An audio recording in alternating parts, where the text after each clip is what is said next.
Good afternoon, very good afternoon. কেউ আমাকে দেখে খাবে যাও না।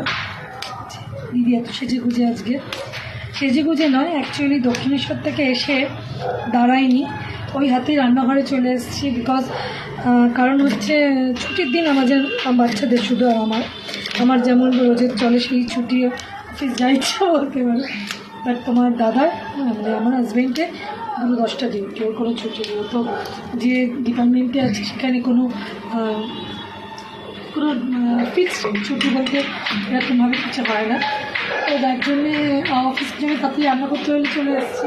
তো আজকে একটা কথা খুব মনে পড়ছে, একটা গান খুব গাইতে ইচ্ছে করছে, যদিও আমার গলা গান গাইলে আশেপাশে লোকজনেরা মোটামুটি ধরে নাও আমাকে ঠেকাতে আসবে, বুঝছো, যে এই এগিয়ে গেলে কী আছে।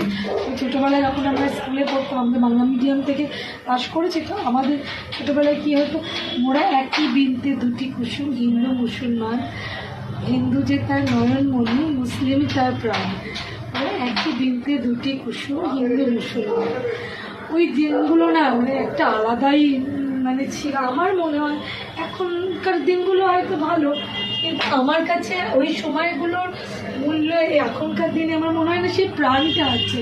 মানে আমাদের একটা প্রাণ ছিল বাঁচার মধ্যে।